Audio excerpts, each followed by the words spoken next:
C'est l'acteur oscillant. Les Arméniens, la France, le négationnisme. Un micro qui marche. Oui, ça marche. Bon. D'abord, je voudrais dire que, indépendamment du débat sur la loi Boyer, on va l'appeler comme ça parce que c'est son nom, la loi Boyer qui vient d'être adoptée par le Parlement et qui est maintenant devant les sages. Je voudrais dire que je suis sensible à l'effort de discernement de chacun. Tout le monde, y compris parmi les opposants à cette loi, affirme aujourd'hui qu'il ne s'agit pas de remettre en cause la réalité du génocide arménien, qui est désormais indéniable. Voilà un acquis qui semble relever de l'évidence. Laissez-moi vous dire que cette évidence a été longtemps toute relative. En France, et en réalité jusqu'aux années 2000. D'abord parce que l'histoire de ce génocide est relativement méconnue, comme sa négation. Voilà deux phénomènes qui sont très mal connus en France. Peu d'hommes politiques, jusque dans ces années 2000, à part l'exception notable de François Mitterrand, osaient, en 84 c'était, osaient employer le mot tabou du génocide. Pour des raisons purement diplomatiques ou commerciales, vous le comprendrez. Il a donc fallu que le droit intervienne. La loi du 29 janvier 2001, qui déclarait que la France reconnaît publiquement le génocide arménien, a mis fin à 80 ans de déni. C'est ça la vérité. On ne peut pas comprendre le sens de cette loi sans prendre conscience du déni permanent qui avait bercé notre sommeil, voire notre coma partagé depuis ces années d'horreur. La loi était dépourvue de portée normative, il a donc fallu l'ancrer dans la réalité. C'est ce qui s'est passé avec la loi Boyer qui vient d'être votée. Laissez-moi vous dire, personne n'a jamais voulu porter atteinte à la Constitution. Personne n'a jamais voulu porter atteinte à la liberté d'expression la plus saine et acceptable. Mais le débat passionne aussi parce qu'au-delà de la petite minorité, de la petite, question arménienne, qui est en dessous, voilà qu'une petite minorité culturelle de France a touché une fibre sensible de notre pays, qui est son rapport à la mémoire. La France est encore mal à l'aise avec ce concept d'humanité. Dignité humaine, crime contre l'humanité. Voilà des concepts qui exigent un effort intellectuel, une transcendance que la France n'est pas encore prête à assumer. On comprend ce que c'est qu'un crime de droit commun, on comprend ce que c'est qu'un assassinat, on comprend ce que c'est qu'un meurtre. Mais un crime contre l'humanité, est-ce qu'on est concerné? Est-ce qu'on est concerné? Permettez-moi ce néologisme pour constater l'évidence. Le négationnisme est un infractionnisme. Un infractionnisme, c'est-à-dire une infraction en puissance dont on n'accepte pas l'application. On la refuse, ou alors on la refuse pour toutes les victimes. On voit bien la saleté qu'il y a dedans. Mais on refuse de transformer ce jugement moral, cette position morale, en infraction. En France, on a fait du négationnisme un délit de presse. Je suis le plus jeune d'entre vous, donc pardonnez-moi, je crois, ma question naïve, mais pourquoi un délit de presse? Pire, pourquoi un délit? Je dis ça parce que les intellectuels qui ne se laissent pas enfermer dans les raisonnements formatés des juristes voient dans le négationnisme la continuité, la continuation pure et simple du crime de génocide. Tu as cité Wiesel tout à l'heure. Il y a un historien arménien qui s'appelle Richard Ovanessian qui dit une chose très simple: le négationnisme, c'est le crime qui détruit la mémoire du crime. Crime qui détruit la mémoire du crime, il transcende là tous les abus de liberté d'expression qu'on pourrait imaginer. Ce n'est pas à l'histoire qu'il s'en prend, c'est au code pénal lui-même. C'est la convention de 48 que vous avez invoquée tout à l'heure qu'il contourne. C'est la dignité humaine elle-même qu'il méprise. Nier un crime contre l'humanité, ce n'est pas nier un crime de droit commun. Et l'infraction exige une réponse pénale à la hauteur de l'ambition universelle qu'on s'est fixée.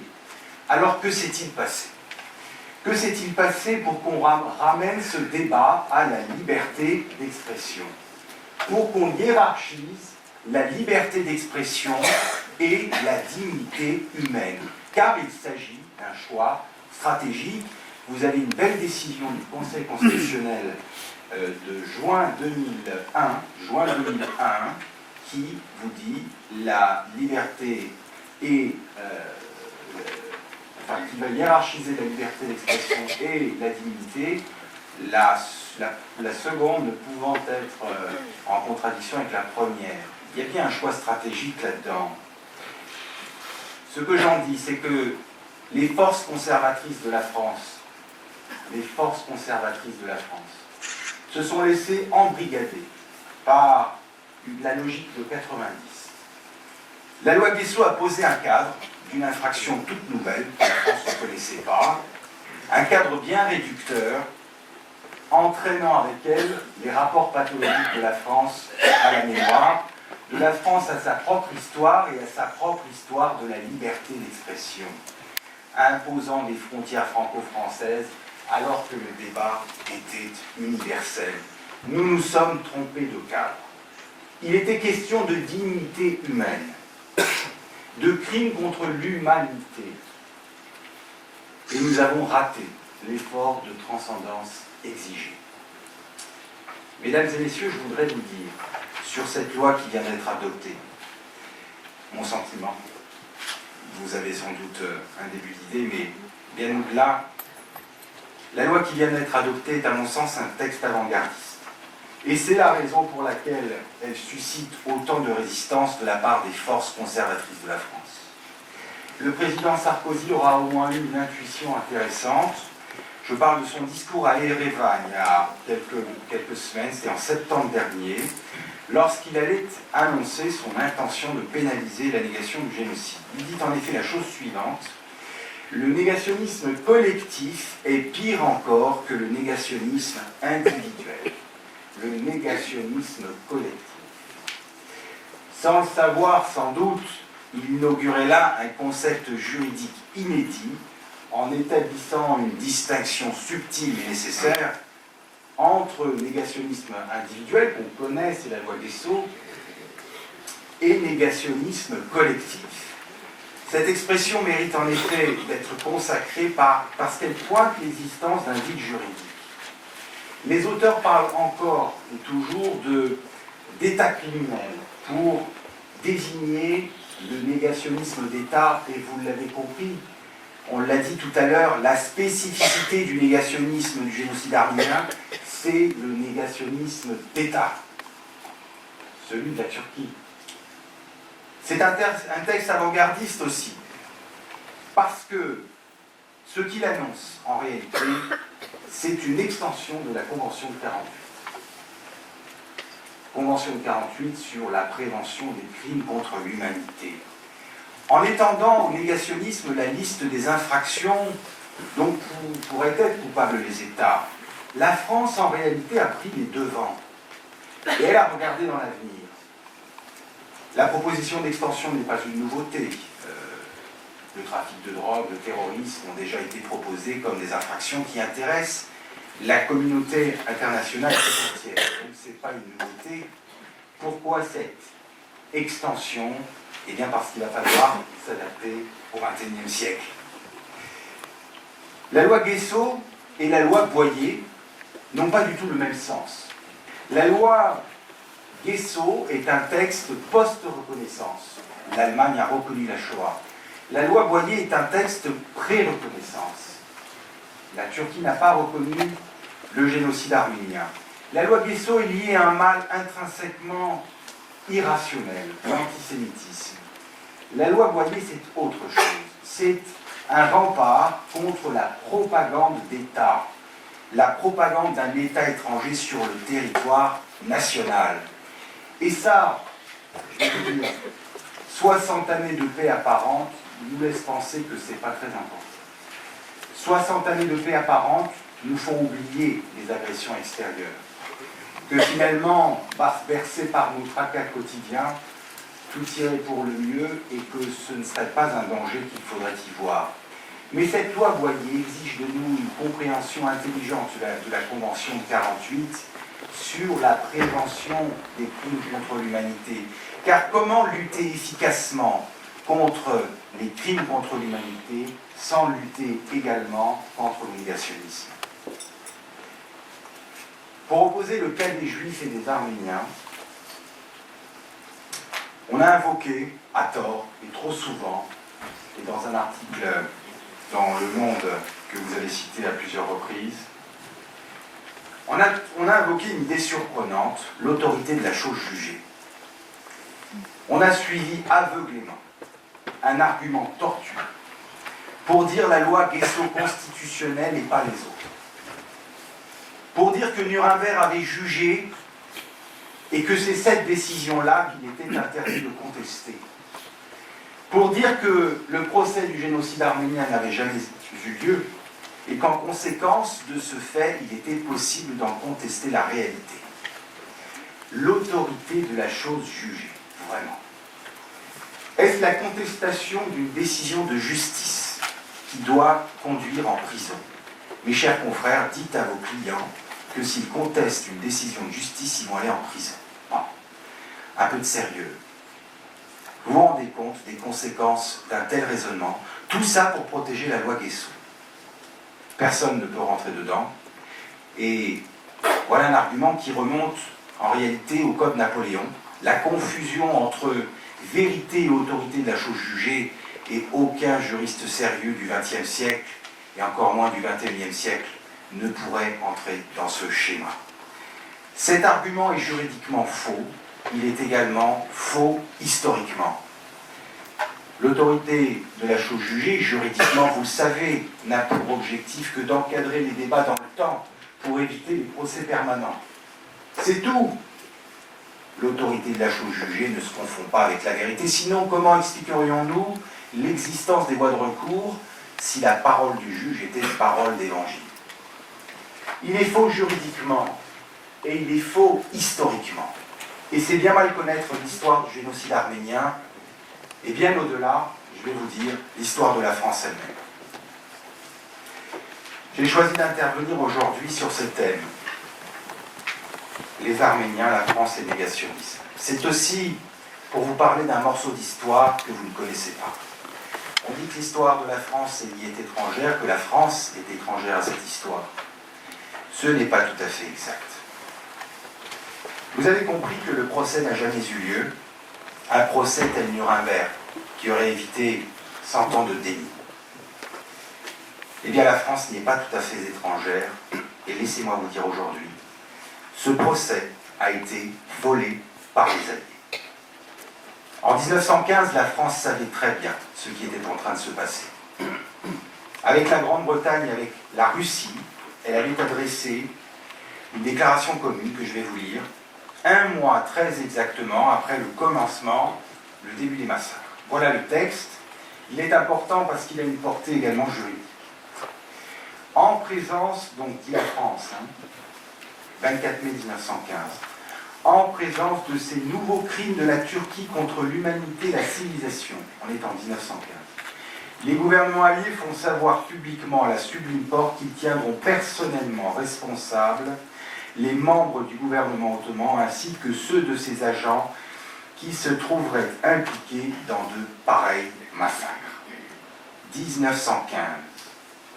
Précurseur, la France avait eu l'intuition d'une notion qui serait consacrée quelques décennies plus tard par le droit positif, marquant ainsi l'année 1915 comme portant en germe le concept même de génocide. La France avait accueilli la conférence de la paix en 1919 à Paris, victorieuse de la Grande Guerre. Personne n'était en position de lui refuser un procès mérité. Avait-on le choix de tenir un procès international? Aucunement. Mais les Alliés, dont la France, ont fait un autre choix, celui du silence.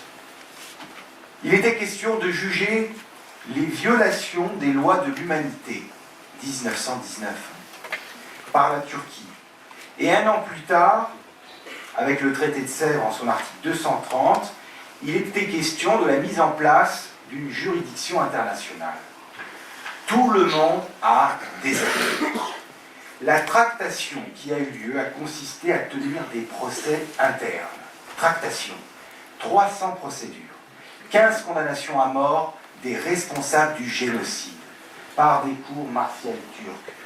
Autorité de la chose jugée, dites-vous.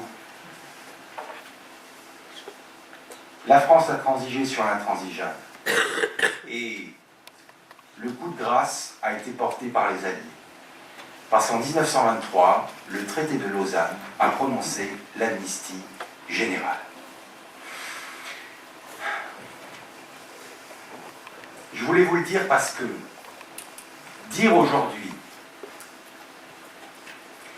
il n'y a pas eu de décision de justice internationale comme celle du tribunal de Nuremberg pour invoquer l'absence de l'autorité de la chose jugée qui rendrait légitime un texte réprimant la négation du génocide. C'est une infamie. Est-ce qu'on oserait reprocher à une femme violée, dont le crime est connu de tous, y compris du ministère public, est-ce qu'on oserait lui reprocher de crier justice parce que le criminel n'a volontairement pas été jugé? C'est ce qu'ils ont fait, c'est ce que certains continuent de faire aujourd'hui. En novembre 2009, je vais vous donner un exemple concret pour revenir dans le présent. Un jeune collégien de 13 ans, en Lorraine, a écrit la chose suivante dans son devoir d'histoire, en parlant des Arméniens. 13 ans. Bon. Il n'y a pas eu de génocide, même s'il a eu lieu, il l'avait mérité. Bon. Il a eu les honneurs du grand quotidien turc Hürriyet, qui a vu en lui un espèce de héros de la liberté d'expression. Bon. Peut-on vraiment dire en France, le génocide, il n'y a pas eu de génocide, et même s'il a eu lieu, il l'avait mérité?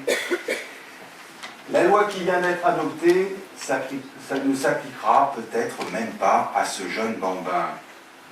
Mais je vais vous dire, en la matière, la débilité n'a pas de limite. Il suffit d'écouter Pierre Nora, il y a encore quelques semaines sur France Inter, qui prenait dans un élan de comparatisme hasardeux, disait la chose suivante, à propos du massacre des Arméniens: si vous écrasez 3 mouches, on peut aussi vous parler d'un génocide. Voilà, ça c'est notre quotidien. Comprenez que l'absence de médiatisation, ça ne veut pas dire l'absence de troubles à l'ordre public. Mais je vais vous dire encore une chose, ce n'est même pas cette liberté d'expression que nous visons. Ce n'est même pas cette liberté d'expression que la loi Boyer va viser. Ce n'est pas la contestation, ce n'est pas la discussion. Ce qui va être visé dans la loi Boyer, ce qu'il est, c'est la contestation outrancière. L'intention de nuire du contestataire. La mauvaise foi. La loi n'a fait que mettre en forme ce que la jurisprudence imposait déjà, notamment à l'historien depuis longtemps, travailler dans les règles de l'art. Ce n'est pas la loi Boyer qui a inventé la faute de l'historien. Le travail de l'information, la recherche scientifique, l'interrogation de l'historien, tout cela implique une responsabilité. En quel honneur? Une irresponsabilité de l'historien, du chercheur. En quel honneur? Ou alors appelons cela par son nom, une immunité. Tout cela implique une responsabilité, c'est normal, comme dans tous les métiers. Je vous le dis, le négationnisme du génocide arménien est un phénomène très mal connu en France. À tel point que lors des débats parlementaires, je vais approfondir un peu cette question du trouble à l'ordre public parce qu'il est important. D'accord, encore 2 points. Et j'ai pris mes 10 minutes comme tout le monde. La liste des actes de malveillance, donc... non, je reprends. Donc, lors des débats parlementaires, il a été fait acte de l'absence du trouble à l'ordre public. Bon, absence de trouble à l'ordre public, je vais juste vous lire, puisque mon temps est passé, le texte de la saisine du Conseil constitutionnel, en fait un passage effrayant sur cette idée d'absence du trouble à l'ordre public, rédigé par un grand constitutionnaliste sans doute parisien. À ceux qui pourraient s'offusquer des conséquences de ce constat, absence de trouble, qui pourraient s'étonner de ce qu'il faille attendre la survenue éventuelle de troubles graves pour y remédier, au risque ce faisant de les encourager, on répondra que c'est effectivement le prix normal de la liberté. Celle-ci ne saurait être limitée pour faire face à des dangers qui ne seraient que virtuels. Voilà, à la méconnaissance de l'histoire contemporaine du négationnisme en France se conjugue une inconscience, maintenant au moins celle du rédacteur, sur les conséquences d'une telle amnésie. Dernier point, Vincent, et j'arrête là. C'est le point le plus important dont on n'a absolument pas entendu parler, et je parle surtout de la saisine, et sans doute pour des raisons. Le texte de la saisine du Conseil est encore plus choquant par ses silences. Il n'a pratiquement pas fait état de la nature du texte, à savoir la transposition pure et simple d'une décision cadre du Conseil de l'Union européenne. Nous sommes en réalité dans le cadre